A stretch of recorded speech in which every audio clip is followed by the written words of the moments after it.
అగ్నియందు వేసే పదార్థములు హోమమునర్చబడను అవి అన్నీ సూక్ష్మ రూపంలో వాయువుతో కలిసి ఆకాశమునకు చేరి మేఘమండలమును శోధనమునర్చి సకల ప్రాణులకు సుఖమునే హేతువులగుచున్నవి, సుఖము ఇస్తున్నవి.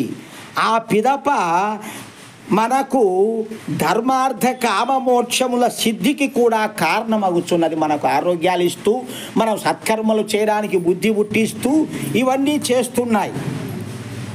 ఏ ధర్మశీలురు అగ్నిహోత్రము మున్నగు కార్యములచే వాయువు వర్షము శుద్ధి ద్వారా సకల వస్తువులను శుద్ధితో సకల ప్రాణులకు సుఖములను కలిగించువారగుదురో అందరూ దీనిని నిత్యమును అనుష్ఠించుచుండవలెను.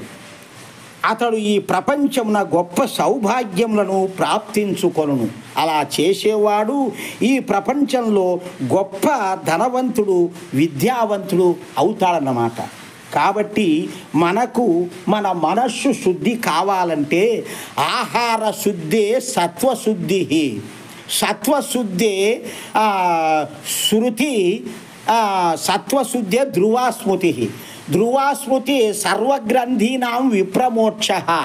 అనగా ఎప్పుడు ఆహారం శుద్ధమైన ఆహారాలు వేస్తామో మన మనస్సు ఆ స్మరణ శక్తి పెరిగి ఆ యొక్క సత్వగుణం అనేటువంటిది శుద్ధి పొంది ఈ శుద్ధి ద్వారా భగవంతుని చేరడానికి అవకాశం ఇస్తాడు పరమాత్మ ఈ శరీరముతో.